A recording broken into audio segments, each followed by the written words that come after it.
Hello and welcome dear ICSC and CBSE student. So guys, in this video we will discuss about the work energy and power chapter. So guys, this is the one sort of work energy and power chapter. So guys, ICSC class 10th one sort of work energy power by Abhishek Shukla. Okay guys, तो guys अगर आप लोग इस video में last तक बने रहते तो आपको सब कुछ समझ में आएगा। और अगर आप लोग हमारे चैनल पर नए हो तो सब्सक्राइब कर देना, बेल नोटिफिकेशन ऑन कर देना। यहाँ पर हम लोग आपके लिए ऐसे वीडियो लाते रहेंगे, तो ध्यान से देखना एक एक वीडियो।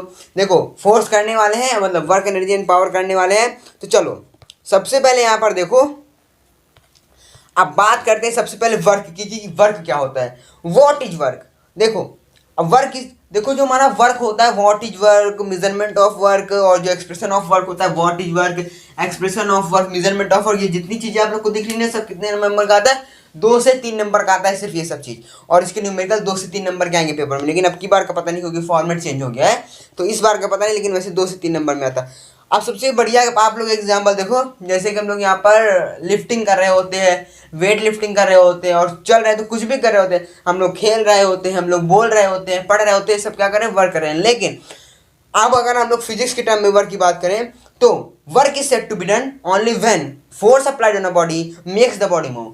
वर्क तभी होगा जब हमने बॉडी पर फोर्स लगाया और बॉडी मूव कर जाए। देखो वर्क तभी होगा जब हम लोग बॉडी पर फोर्स लगाए और बॉडी मूव कर जाए। तो देखो यहाँ पर हम लोग एग्जांपल ले लेते हैं। ओके देखो ये है हमारा ऑब्जेक्ट, इस पर हमने फोर्स लगाया, अब हमने एफ फोर्स लगाया और ये बॉडी एस डिस्टेंस पे डिस्प्लेस कर रही है, मतलब यहाँ पर हमने क्या किया? हमने इस पर ताकत लगाई। दूसरा एग्जांपल देखो, मतलब यहाँ पर वर्क हुआ। दूसरा जैसे ये है हमारा बोर्ड, अब हमने इस पर खूब ताकत लगाई, लेकिन अब ये क्या है? इसके पीछे वॉल है, मतलब ये मूव करने वाली नहीं है। हमने अपनी पूरी ताकत इसको दे दी, लेकिन यहाँ पर ये मूव नहीं की, मतलब फिजिक्स के हिसाब से इसका डिस्प्लेसमेंट हुआ नहीं। हमने फोर्स लगाया, डिस्प्लेसमेंट 0 हो गया, तो यहाँ पर हमारा वर्क नहीं हुआ। और यहीं पर मैंने आपको बताया, जैसे ये बॉक्स है, इसमें मैंने फोर्स लगाया और ये डिस्प्लेसमेंट, मैंने एफ फोर्स लगाया और ये कुछ डिस्प्लेसमेंट कर गया, ये बॉडी मूव कर गई, तो इसे हम लोग क्या बोलेंगे? फिजिक्स में वर्क हुआ। तो चलो इसकी डेफिनेशन देख लेते हैं। Work is said to be done only when force applied on a body makes the body move, that is there is the displacement of the body. ये सिंपल सी बात है। और देखो इसका फॉर्मूला देखो, अगर सिंपल सा फॉर्मूला है, आप लोग यहाँ पर देखो एग्जांपल देख पा रहे हो कि मैं साइड हो जाता हूँ। देखो यहाँ पर एक बॉक्स रखा हुआ है, एक बॉक्स मान लो, हमने उस पर एफ फोर्स लगाया। कितना फोर्स लगाया? F force. देखो ध्यान से, एफ फोर्स लगाई हमने। ओके अब वो बॉडी कुछ डिस्टेंस ट्रैवल करके इधर आ गई, कुछ डिस्टेंस ट्रैवल करके इधर आ गए, तो हमने क्या किया? बॉडी पर एफ फोर्स लगाया और वो डिस्टेंस ट्रैवल की, मतलब यहाँ पर हमने अपना वर्क किया, वर्क डन किया। हमने यहाँ पर क्या किया? वर्क लगाया। हम ये वर्क लगा रहे हैं और ये ऑब्जेक्ट यहाँ पर आ गया। ओके इतना समझ। अब देखो इसका फॉर्मूला देखो, वर्क का फॉर्मूला होता है W is equal to F into S. W is equal to होता है एफ इंटू एस। ओके क्या होता है? W इज इक्वल टू होता है F into S. Sorry guys, आगे देखो। अब देखो, अब इसके हम लोग आपकी फिजिक्स की डिफिनेशन बता देते हैं। Work done is equal to force into displacement. यहाँ पर देखो लिखा हुआ है, आपको सबको दिखेगा। Work done is equal to force into displacement, ये आपको दिख रहा है। और W is equal to F into S. Sorry guys. Okay W is equal to F into S जी हो गया। उसका देखो डिफिनेशन लिखी हुई है, the amount of work done by a force is equal to the product of, जो हमने वर्क डन किया वो किसके प्रोडक्ट की इक्वल होगा? उसके फोर्स के और डिस्प्लेसमेंट का, जितना वो डिस्प्लेस हुआ। तो आई होप आप लोग को ये समझ में आ गया होगा। अब यहाँ पर अब मान लो कोई एक इंक्लाइंड प्लेन है जहां पर हम लोग फोर्स लगा रहे हैं। Inclined plane in the sense, देखो ये है हमारा सरफेस। ओके ये है हमारा सरफेस, और मान लो वहां पर कोई पेन है। ओके हमारी क्या एक पेन है, रुकिए हम आपको एग्जांपल बताते हैं। ये है पेन, ये है हमारा एक सरफेस और ये है हमारा पेन। पेन का कैप केवल लेते हैं। आप देखो ये हमारा एक इंक्लाइंड प्लेन है, ये है हमारा, देखो ये हमारा सरफेस और ये हमारी जीनी। हमको इस ऑब्जेक्ट को ध्यान से देखो, ये हो गया क्या? ये हो गया हमारा सरफेस और यहाँ पर एक थीटा एंगल बन रहा है। अब ये हमारी स्टेयर्स है, हमारी सीढ़ियाँ हैं, हमको इस ऑब्जेक्ट को यहाँ से यहाँ तक लाना है। ओके हमने यहाँ से यहाँ तक डिस्प्लेसमेंट किया। देखो यहाँ पर क्या हुआ? एक पर्टिकुलर एंगल बन रहा है ना, आप लोग ध्यान से देखो, यहाँ पर एक एंगल बन रहा है इस इंक्लाइंड और इस सरफेस के बीच में। वहाँ पर कौन सा एंगल बनता है? थीटा एंगल बनता है। इतना समझ में आया? तो देखो अगर हम लोग work done along inclined plane की बात करें तो यहाँ पर हमारा वर्क कैसा होगा? W is equal to F into S into cos theta, क्योंकि वहाँ पर एक पर्टिकुलर एंगल बन रहा होता है। आई होप आपको ये भी समझ में आ गया होगा। तो इतना समझाए ना आप सभी को लोग, बस इससे ज़्यादा मत समझो, ज़्यादा समझ लोगे तो पागल हो जाओगे। वहीं पर देखो आपको एग्जाम्पल देख पा रहे होगा सिंपल से। यहाँ पर देखो W is equal to F S cos theta होता है, आप सभी को पता है। लेकिन यहाँ पर आप लोग इस एग्जाम्पल पर गौर करो। देखो यहाँ पर हमारा इंक्लाइंड प्लेन है, हमने इस ऑब्जेक्ट पर फोर्स लगाया और ये हमने ऑब्जेक्ट को उधर पहुंचाया। इतना आप लोगों को समझ में आया ना, मैंने ऑब्जेक्ट को ऊपर कर दिया। लेकिन फिजिक्स के हिसाब से हम लोग वहां से जब परपेंडिकुलर डालेंगे तो हमारा पर्टिकुलर वर्क डन यहाँ कहीं हो रहा होगा। मतलब कि हमने फोर्स लगाया, वो कोई एंगल बना रहा होगा। ये हमारा ऑब्जेक्ट है और ये हमारा सरफेस है, यहाँ पर कोई एंगल बन रहा है, उसे हम लोग कहते हैं कॉस थीटा। कॉस थीटा के रेस्पेक्ट में लेते हैं तो W equal to F cos theta into S, या W equal to F S cos theta, या W equal to cos theta F S, कुछ भी कर लो, मल्टीप्लाई करना है। ओके, ये देखो, आप देखो work done along inclined plane. अगली स्लाइड आती है हमारे पास, work done along inclined plane. ये बात समझ में आई? तो देखो, the amount of work done along an inclined plane depends on, अगर हम लोग कोई भी वर्क डन करते हैं इंक्लाइंड प्लेन पर तो वो किस पर डिपेंड करेगा? पहला, हम लोग फोर्स कितना लगा रहे हैं, दूसरा डिस्प्लेसमेंट कितना करो, तीसरा होता है the angle between the force and the displacement. Force और हमने फोर्स लगाई और डिस्प्लेसमेंट, फोर्स और डिस्प्लेसमेंट के बीच में जो एंगल बना उससे तीन चीजें पर डिपेंड करता है। पहला फोर्स, तो आप लोग को स्लाइड दिख पा रही, इसकी पीडीएफ आपको नीचे में दे दूंगा, वहां से जाकर देख लेना। ओके, तो यहाँ पर देखो कुछ नहीं हुआ, यहाँ पर देखो, इतना समझ में आया आप सभी को? तो ये हमने आपको बता दिया ओवरव्यू।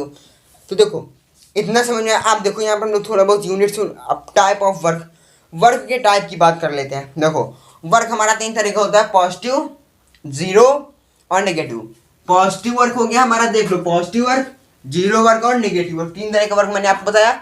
अब देखो, अब आप कहोगे यार ये वर्क पॉजिटिव कैसे होता है, तो मैं आपको बताऊंगा। आप अगर पूछोगे तो वर्क कैसे पॉजिटिव होता है तो मैं आपको बताऊंगा। मैं कहूंगा भैया देखो, if the displacement in the direction of force, मतलब कि हम फोर्स इस पर इधर ही लगा रहे हैं और ऑब्जेक्ट भी उधर ही जा रहा है।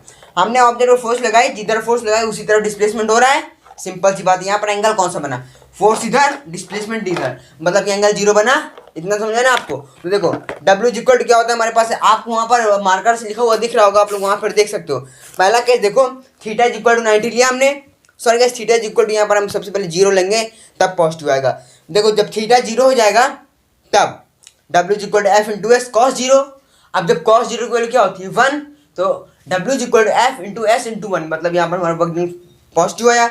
दूसरा केस देखो, when the displacement is normal to the direction of force. देखो ये अब ऑब्जेक्ट मेरे ऊपर आ गया, अब मैं इस पर चल रहा हूँ। अब देखो ध्यान से देखना, ये जो है परपेंडिकुलर डिस्टेंस, मतलब यहाँ पर जो फोर्स है नीचे की तरफ लग रहा और मैं डिस्प्लेसमेंट आगे की तरफ कर रहा हूँ। फोर्स नीचे, डिस्प्लेसमेंट आगे, फोर्स नीचे, डिस्प्लेसमेंट आगे। तो यहाँ पर एक एंगल बन रहा है ना, जिसे हम लोग बोलते हैं, आप लोग यहाँ फिगर पे देखो, फिगर में वैसे उसका एग्जाम्पल दिखेगा आपको, लेकिन मैंने यहाँ पर आपको जीरो वर्क दिख रहा हूँ। जीरो तब होगा जब फोर्स और डिस्प्लेसमेंट के बीच में एंगल 90 डिग्री का बने।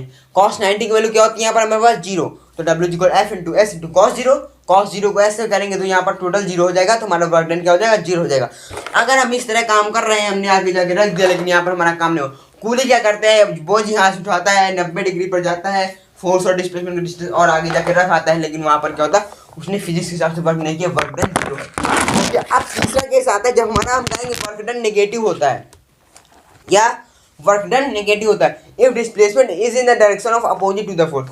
हमने फोर्स इधर को लगाया, फोर्स इधर को लगा रहे हैं, लेकिन बॉडी इधर मूव कर रही है। फोर्स इधर को लगाया, बॉडी इधर मूव कर रही है, तो हम लोग वहां पर क्या कहेंगे, यहाँ पर हमारा 180 डिग्री बनेगा।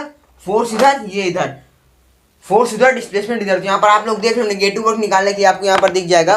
वहां पर देखो ये वाला लास्ट वाला, देखो लास्ट वाला मैंने यहाँ पर लिख के रख दिया पहले से आपके लिए।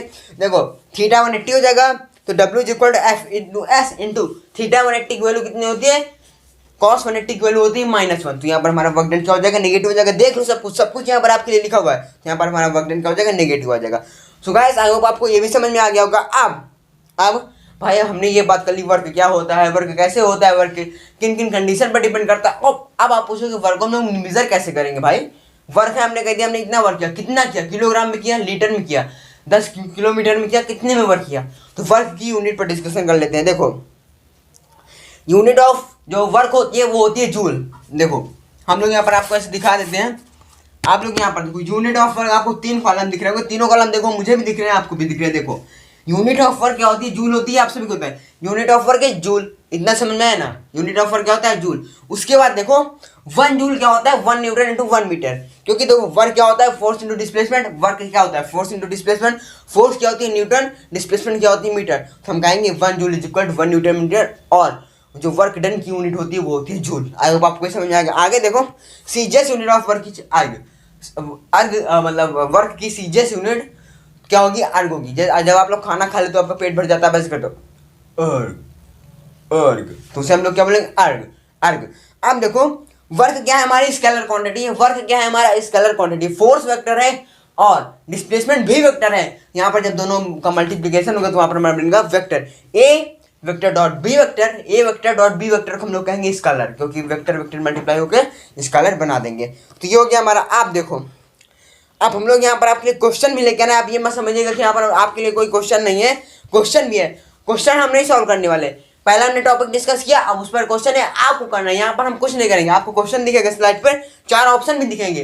पूरी प्रिपरेशन है एमसीक्यू के साथ साथ ये वीडियो आ रहा है। और गाइस हम आपके लिए अनाउंसमेंट ये करना है कि बहुत ही जल्दी मैं आपसे रिक्वेस्ट करता हूं कि मंडे मतलब वेडनेसडे से आपको डेली पर्टिकुलर 2 से 3 चैप्टर पर एमसीक्यू मिलेंगे, वो भी ओसवाल की बुक से, जो कि बहुत लोग परचेस करने में अनेबल हैं। बहुत लोग चाह रहे होंगे कि मुझे उसके एमसीक्यू मिले, वो मैं आपको प्रोवाइड करूंगा, लेकिन थोड़ा टाइम लगेगा। अभी बुक मंगाई है ऑनलाइन, लेकिन अब आने में टाइम लगेगा। देखो ट्यूसडे या वेडनेसडे से मैं चालू कर दूंगा और मैं सभी चैप्टर, सभी सब्जेक्ट के सभी एमसीक्यू मैं आपके लिए सब लाऊंगा, पूरी बुक आपके लिए समझा के रख दूंगा। बस केवल आप सपोर्ट दिखाते रहिए, आपके लिए वीडियो आते रहेंगे। ओके, और जिस चीज़ की आपको नीड हो, जिस टॉपिक पर, उसको आप कमेंट कर दीजिए, मैं पक्का वीडियो लाऊंगा। ओके चलो क्वेश्चन देखो यहाँ पर लिखा हुआ है, calculate the work done of a moving body mass 50 kg through height 5।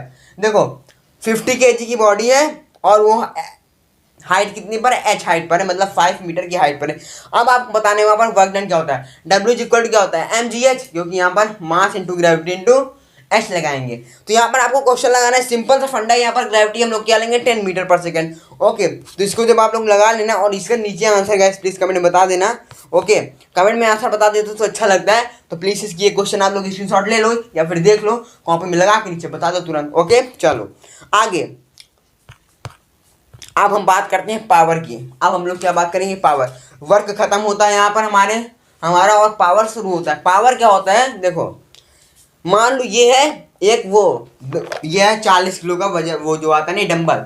अब मैं इस पर ताकत लगा रहा हूँ 1 2 3 4 5। अब देखो ये मैं हूँ, मैंने देखो 10 सेकेंड में मान लो 5 अप एंड डाउन किए डंबल से। अब देखो मेरा भाई आ गया, ये क्या कर रहा है? जल्दी टाइम में ज्यादा काम कर रहा हूँ, मतलब कि इसका पावर ज्यादा है, मेरा पावर कम था, क्योंकि मैं टाइम ज्यादा ले रहा हूँ। टाइम उतना ही ले रहा हूँ लेकिन काम कम कर रहा हूँ, मेरा पावर कम है। टाइम ये कम ले रहा हूँ, काम ज्यादा कर रहा तो इसका पावर ज्यादा है। जैसे आप कहोगे, आप कहते हो नहीं कि यार कल रात में तुमने कितना काम, मान लो 2 दोस्त है, दोनों घर में अपने काम करते हैं। स्कूल वाला आप कहेगा एक कहेगा मैंने कल रात में पूरा जियोग्राफी निपटा दिया, दूसरा कहेगा मैंने जियोग्राफी का फिजिक्स भी दोनों निपटा दिया। मतलब जिसने दोनों निपटाया उसके पास ज्यादा पावर है। यार भाई तेरे पास ज्यादा पावर है, गजब, तुम्हारे पास बहुत ज्यादा पावर है। और जो दूसरा क्या कहेगा तेरे पास पावर ही नहीं है, तूने इतने कम किया, मेरे पास पावर थी मैंने कर दिया। तो पावर क्या होता है? Rate of doing work. हम लोग वर्क को कितने टाइम में करते हैं वो होता है हमारा पावर। तो work is power is depend on time. Okay now अब देखो work done per unit time is called power. Work done per unit time is called power. और पावर क्या होता है? वर्क अपॉन टाइम, आप सभी को होता है। SI unit of power is what. SI unit of power, power की एसआई यूनिट क्या होती है? वॉट। और जूल पर सेकंड हम लोग कह सकते हैं। जूल पर सेकंड को ही हम लोग वॉट बोलते हैं, क्योंकि एक साइंटिस्ट थे जिन्होंने इसके बारे में बताया, तो उन्होंने उसका नाम अपने नाम के आगे रख दिया वॉट। अब आगे देखो यहाँ पर फिर आपके लिए एक क्वेश्चन आएगा। देखो a crane lift a block mass 100 kg mass of 1000 kg। देखो यहाँ पर through a vertical height of 15 metre in 25 second, calculate the power of crane given G is equal to 10 metre per second. अभी मैंने आपको जो 2 फॉर्मूले बताए बस इतने पर ही आपको पूरा है, लेकिन यहाँ पर थोड़ा आपको 9th वाला कंसेप्ट लगाना होगा। लगा लीजिएगा, बहुत ही ईजी है, कुछ नहीं है इसमें। ओके तो इसका आपको लगा के आना, स्क्रीनशॉट ले लो, लगा लेना, फिर हम लोग उसको भी कमेंट करते हैं। 3 से 4 क्वेश्चन है, बस ज़्यादा नहीं है, लेकिन हर यूनिट की बात है। आप देखो यहाँ हम लोग बात करते हैं एनर्जी की। एनर्जी इज द कैपेसिटी, आपके अंदर कितनी कैपेसिटी है जो आप वर्क करते हो, आपके अंदर कितनी कैपेसिटी है कि आप क्या करते हो, वर्क कितना, आप कितना वर्क करते हो, आपके पास उतनी ज़्यादा एनर्जी। मैं यहाँ पर देखो, मैं एनर्जी हम लोग बताने के लिए, अगर हमारे पास एनर्जी लेस है, हमारे पास लेस एनर्जी है तो हम कम काम करेंगे। हमारे पास एनर्जी ज़्यादा है तो हम लोग ज़्यादा काम करेंगे। मेरे पास देखो अभी एनर्जी और वैसे अब कम हो रही है क्योंकि मुझे प्यास लग रही है, लेकिन अभी तक क्या हो रहा था, मैंने पानी पिया तो मेरे अंदर एनर्जी ज़्यादा थी, मैं तेज बोला। आप देखो मेरी आवाज़ धीरे धीरे हो रही, मतलब मेरे अंदर एनर्जी खत्म हो रही, मेरा वर्क कम होता जा रहा है, मैं धीरे धीरे डाउन हो रहा हूँ। ओके ये हो गया हमारा क्या, एनर्जी। उसके बाद देखो less energy implies that lace work. अगर काम एनर्जी कम है तो काम कम है, अगर एनर्जी ज़्यादा है तो हमने काम ज़्यादा किया। जिसके अंदर ज़्यादा एनर्जी होती है वो ज़्यादा दूर तक साइकिल चला सकता है, जिसके पास कम एनर्जी है वो 10 ही कदम में थक जाएगा। Okay, I hope you will understand this topic now. Unit of energy, energy की जो यूनिट याद कर लो, एसआई यूनिट होती है जूल, सेम एज वर्क, और सीजीएस यूनिट होती है आर्ग। आप लोग को ये पूरी पीडीएफ पीछे दिख रही होगी, इसका स्क्रीनशॉट ले लेना। Okay, then higher unit of energy, energy की हायर यूनिट क्या होते हैं ये आपको बताना जरूरी है। तो देखो हायर यूनिट में आता है हमारे पास वॉट, वाट आवर और kilowatt hour. Watt hour क्या होता है, देखो 1 वाट आवर, ध्यान सुनना मेरी बात, 1 watt hour is equal to 10 to the power 7 erg per second. 1 watt hour is equal to 10 to the power 7 erg per second. और जो किलो वाट आवर होता है, 1 kilowatt hour is equal to, ध्यान सुनना, 1 kilowatt hour is equal to 10 to the power 3 watt. यह सभी को पता है, बुक में पूरा डेरिवेशन में आपको सिर्फ इंपॉर्टेंट पॉइंट बता रहा हूँ। वन शॉट में अगर हम लोग सब कुछ बताने लगेंगे तो वन शॉट का आएगा।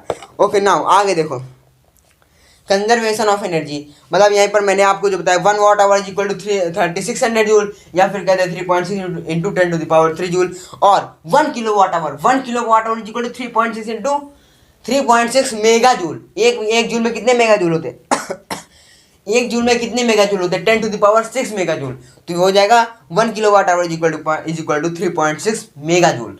ओके, नाउ वो एक कैलोरी में 4.186 जूल होते हैं, एक कैलोरी में 4.186 जूल होते हैं, हम लोग उसे 4.2 भी लेट कर सकते हैं। ओके, नाउ 1 इलेक्ट्रॉन वोल्ट, एक इलेक्ट्रॉन वोल्ट कितना होता है, 1.6 इंटू 10 to the power -19 होता है हमारा 1 electron volt. 1 electron volt is equal to होता है हमारे पास 1.6 into 10 to the power -19 joule. I hope आपको ये भी समझ में आ गया होगा। नाउ अब यहाँ पर आता है हमारे पास conservation of energy.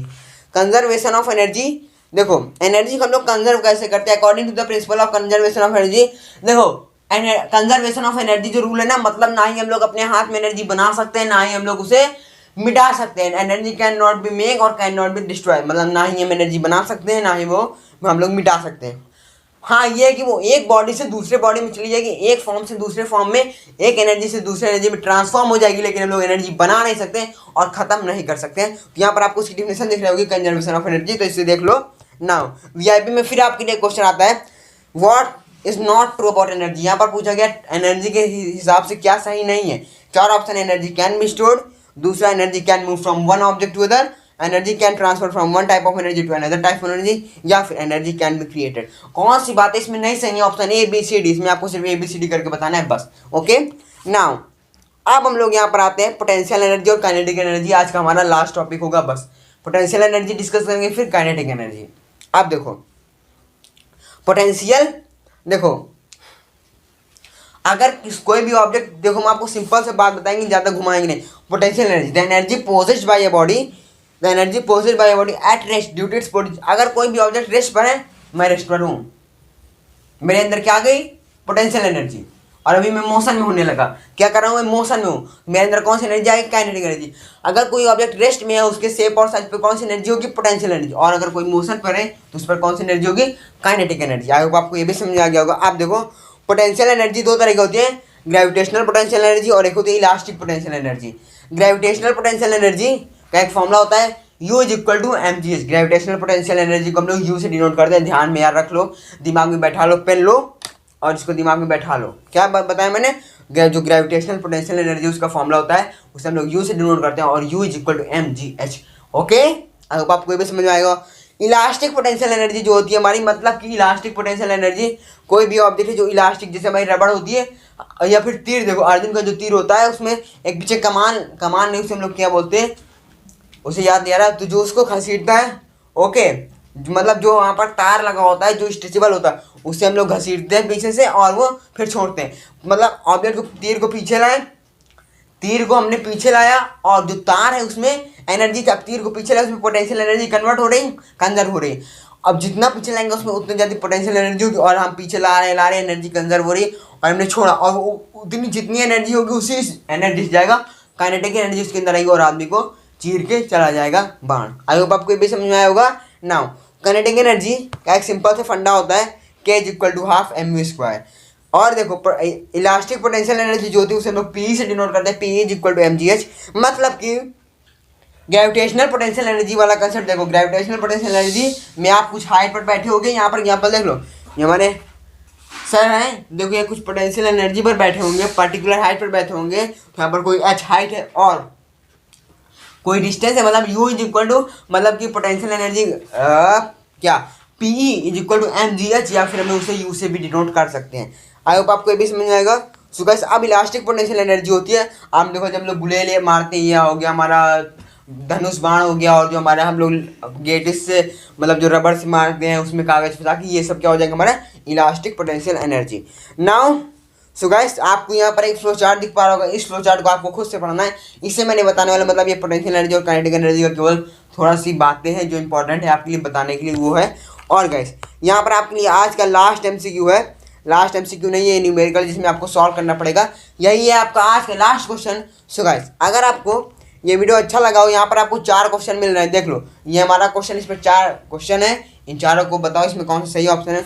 So guys अगर आपको आज का ये वीडियो अच्छा लगा होगा तो आप एक बात और बताना चाहते हो, k इज इक्वल टू होता है हाफ mv², लास्ट बात थी, k is equal to half mv²। So guys I hope आपको ये वीडियो अच्छा लगा होगा। अगर आपको ये वीडियो अच्छा लगा तो लाइक कर देना, चैनल पर नए मेरे दोस्तों सब्सक्राइब